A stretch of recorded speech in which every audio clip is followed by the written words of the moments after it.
to sign a bill that no other governor in U.S. history has ever signed. A bill that will put the maps in front of the voters. We will be the first state in U.S. history to, in the most democratic way, submit to the people of our state the ability to determine their own. And when you look at someone like Gavin Newsom, I mean, California is one of the world's largest economies. He is a vanguard. This is someone that's a vision.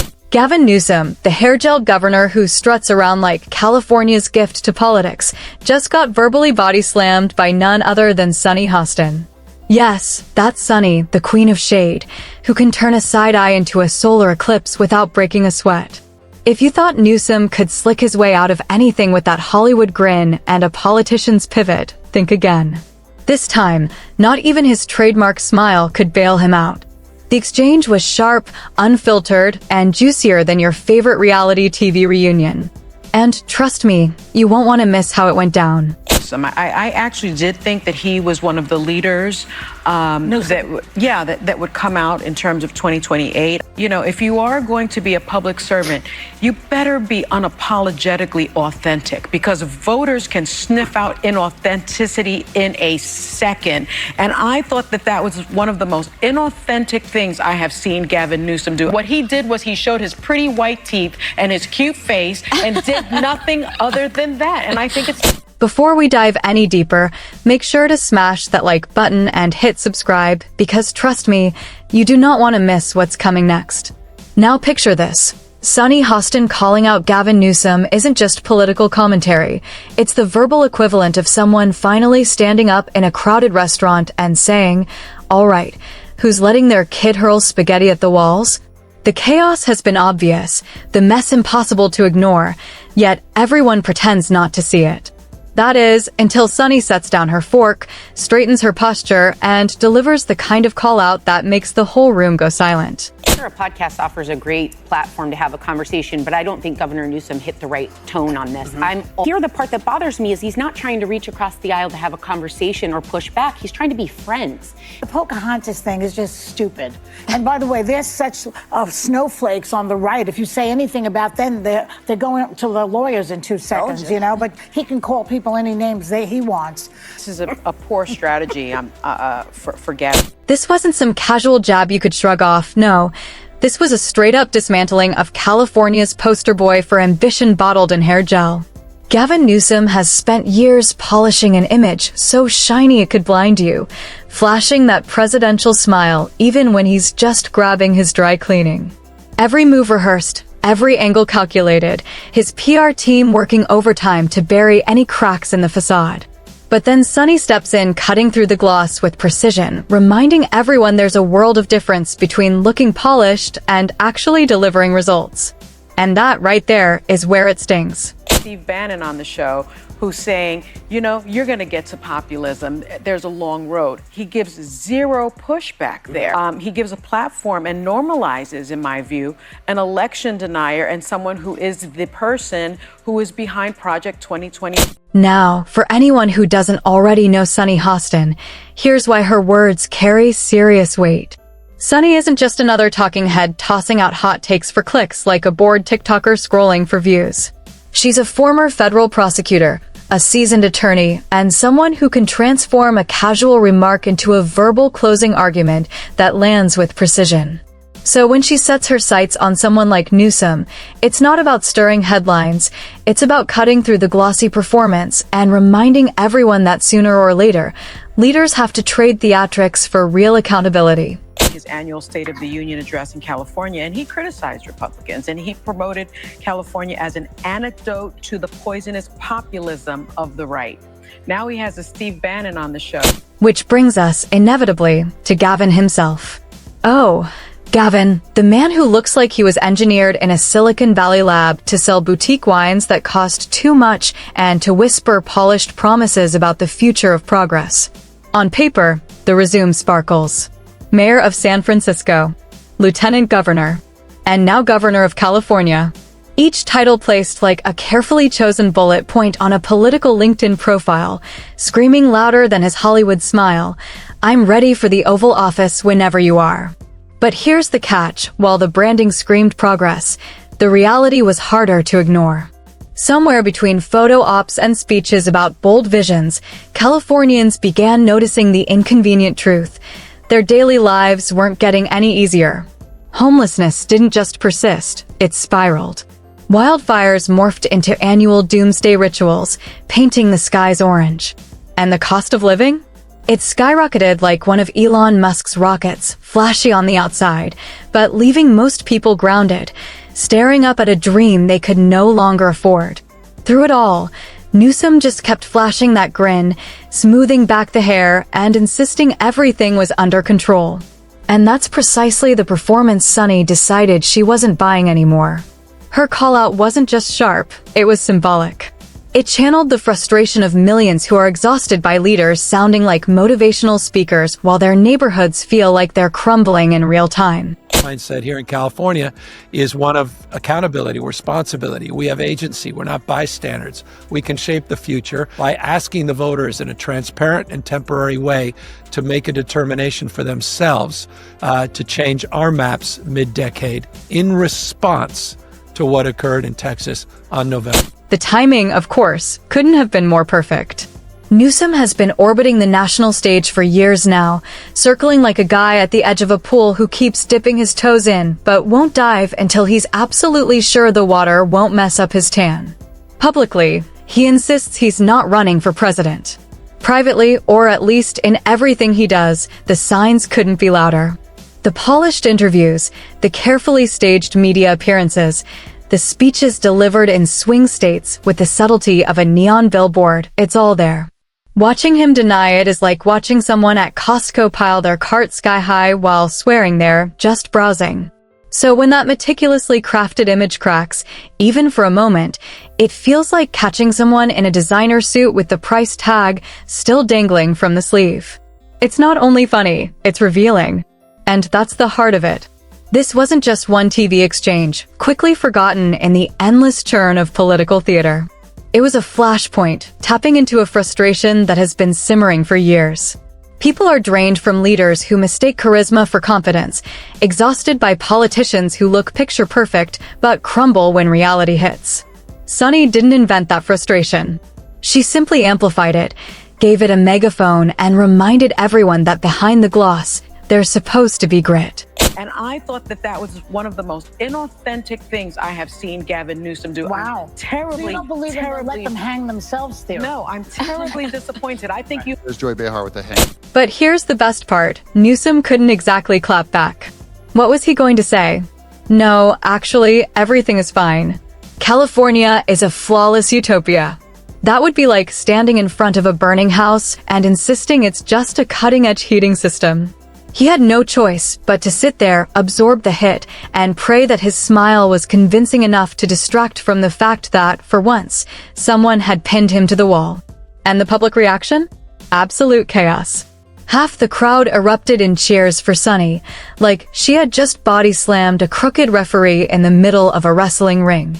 The other half scrambled to defend Newsom, rushing to remind everyone that California's problems weren't entirely his fault, as if the governor's job were nothing more than cutting ribbons, shaking hands, and posing for Instagram with solar panels in the background.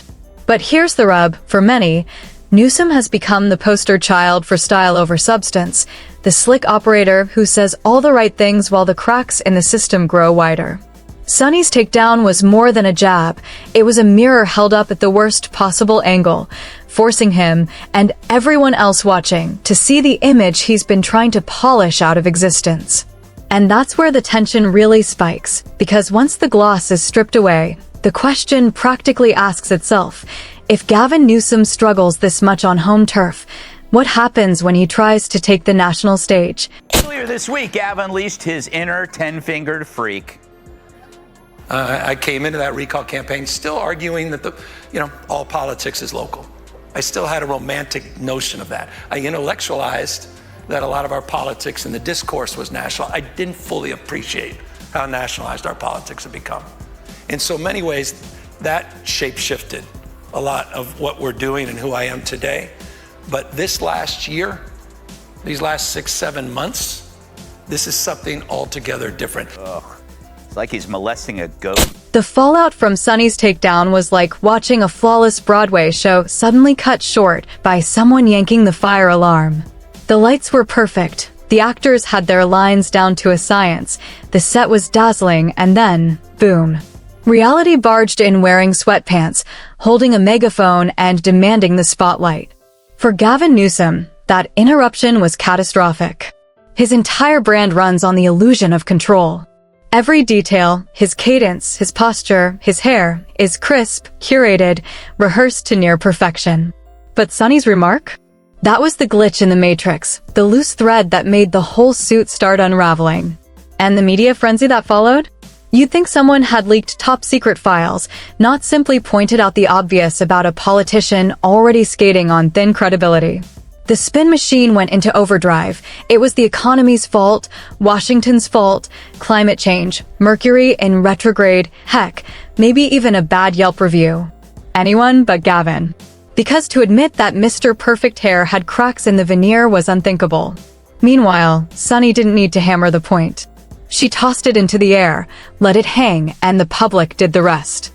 People love those moments when the curtain gets yanked back and the great wizard of politics is revealed to be just another man pulling levers, and this time, those levers weren't even working.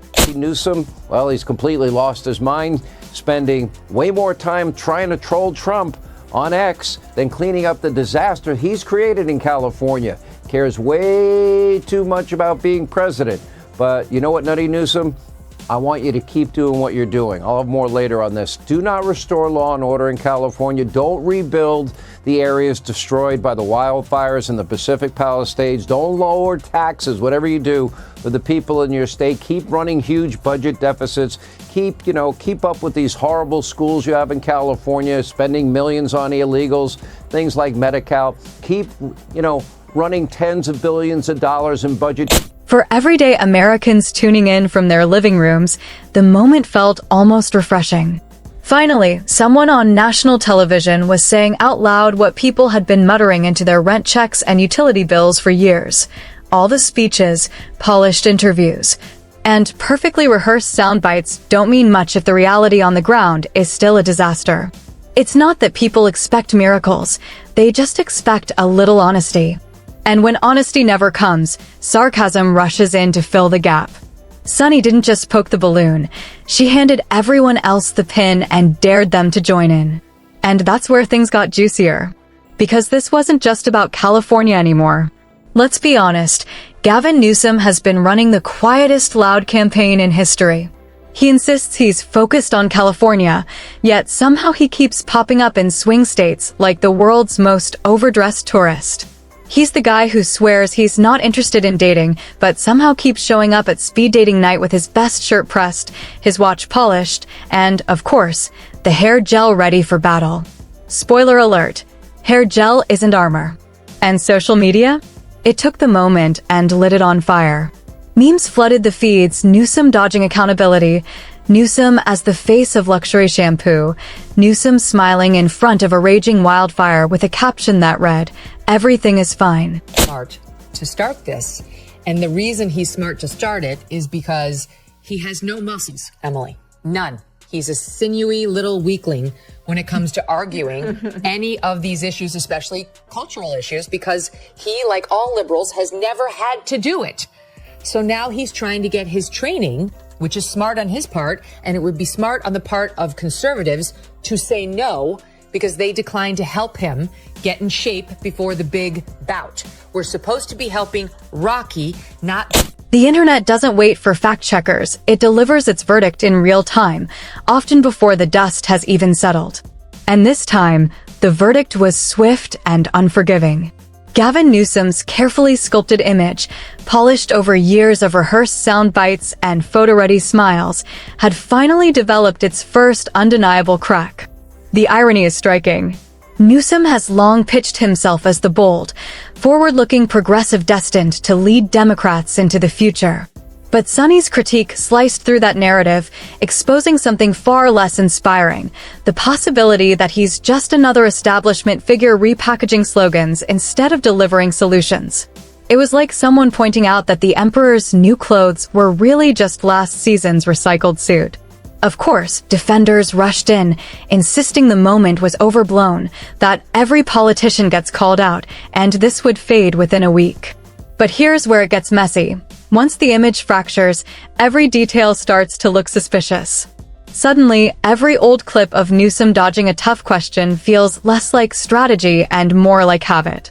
Every slick soundbite sounds less visionary and more rehearsed. Once people see the strings on the puppet, they can't unsee them. And thanks to Sunny, a whole lot more people are now leaning in for a closer look. All coming home to roost for Gavin Newsom. He deserves these headlines that he's getting right now. And if people are paying attention, this is the guy that wants to be president. Jesse, I know you love Gavin's policies. What are your thoughts about this wonderful governor's? You're very good at math, so see if you can do this in your head. You probably can. If you're making $20 an hour to work at a fast food restaurant. The real question hanging in the air is this.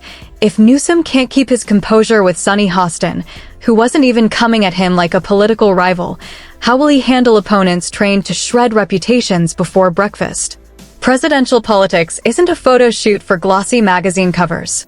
It's a blood sport, a survival game where the stakes are relentless attacks and the prize is proving you can actually fix what's broken. And if Newsom's carefully polished brand can be rattled by one unscripted exchange, maybe that brand was never as bulletproof as he believed. The irony? Gavin Newsom probably walked away thinking he'd won.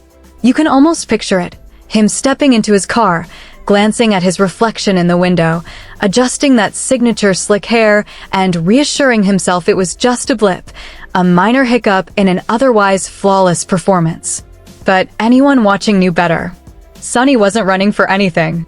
She wasn't reciting focus-grouped talking points or rehearsing debate lines. She simply looked at Newsom's well-crafted political glow-up, tilted her head, and, without hesitation, voiced what the public had been thinking all along. And that effortless candor sliced deeper than any opponent's choreographed attack. Because when a rival takes a swing, voters expect it. But when a neutral voice, unburdened by ambition, calls you out, that's when the armor cracks. Gavin Newsom and Karen Bass have already proven their incompetence and poor leadership during the Los Angeles wildfires. Now, as we experience rampant lawlessness and civil unrest, it's never been more clear they're unable to respond effectively and responsibly during calamity. Whether it's sheer incompetence or outright malevolence, the reality is stark. California's in a state of turmoil, and I ask my fellow Angelenos, why are Gavin Newsom and Karen Bass still in office? When the criticism comes from outside the political echo chamber, it lands differently. It feels raw, unscripted, real. And authenticity is the one quality Gavin Newsom has never fully mastered. Ambition? He's got that in spades. Charisma? Absolutely. Enough hair product to waterproof a yacht? Without question. But authenticity, that elusive, unpolished truth the public craves, remains just out of his reach. That's why this exchange lingers. Sunny Hostin isn't just another talking head or political adversary. She's a cultural voice, a mirror for a weary audience. She channels a frustration many people carry, the sense that their concerns are endlessly labeled as complicated issues requiring endless patience. In political language, that translates to, don't expect results anytime soon, but do keep applauding while we stall. Her challenge wasn't a rehearsed takedown. It was the collective voice of voters pressing the giant, glowing "we've had enough" button. And in that instant, Newsom became a case study in style versus substance. Democrats, already walking a tightrope with restless voters, can't afford another polished figure who looks presidential but folds under the demand for results. The irony is almost Shakespearean. Newsom likely believed he was coasting toward Democratic stardom, right look, right sound, right Rolodex. But sometimes, looking the part is the very thing that exposes the act. Gavin Newsom, if you're listening to this, you're a failure. Mayors are actually some of the most powerful people in the country. The police are responsive to the mayor. The building code's responsive to the mayor. The homeless, mayors are very, very powerful. So he was mayor of San Francisco. Would you let your son walk the streets of San Francisco unaccompanied at 1 a.m.? No, you wouldn't. I'm sorry. Your son can't walk the streets of the city that you were in charge of. You're a disgrace. Gavin Newsom, you just want political power. You have no guiding beliefs at all. Just leave the Democrat Party. Thanks to one perfectly aimed critique, Gavin Newsom suddenly looks less like a rising statesman and more like the kid at the school talent show who spent hours choosing his outfit but forgot to rehearse the performance. And nothing derails ambition faster than being unmasked as a fraud, albeit one standing in great lighting. The irony is rich enough to spread on toast. Newsom built his political identity on polish, on being the progressive golden boy who could stride onto any stage, face off against Republicans, and emerge looking like a visionary. But now the question isn't whether he can go toe-to-toe with the GOP, it's whether he can even survive a few unscripted minutes on a daytime talk show couch. Because here's the brutal truth, politics has shifted. Voters don't just consume speeches anymore, they dissect the unscripted moments. They don't forget the slip-ups, the awkward laughs, the cracks in the facade. Newsom's stumble wasn't just a gaffe, it was a blooper reel moment, slapstick in real time. He tried to radiate untouchable leader, and Sunny Hostin flipped the script, reducing him to the guy slipping on a banana peel under the studio lights.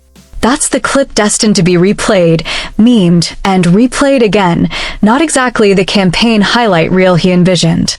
And here's where it gets dangerous for him. Sunny isn't going anywhere. She's not an opponent with a finite campaign timeline. She's a cultural fixture, a voice amplified by millions. If she chooses to make this a recurring theme, pointing out the hairline cracks in his carefully sculpted image, Newsom faces a nightmare scenario. You can't spin authenticity. You can't rehearse a counter to someone who's just saying out loud what the audience is already thinking. And you certainly can't charm your way past someone who isn't even trying to be charming in the first place. That's the quiet devastation of this moment. It's not just a clash between a politician and a commentator. It's a reminder that politics isn't about glossy posters or cinematic campaign ads anymore. It's about resilience under pressure, the ability to stand unscripted and not crack under the spotlight. Sunny Hostin didn't merely call out Gavin Newsom, she illuminated the uncomfortable truth. His brand may not be built to last. And if one exchange on live TV can rattle him this badly, maybe the grand future he's selling was never really in the cards.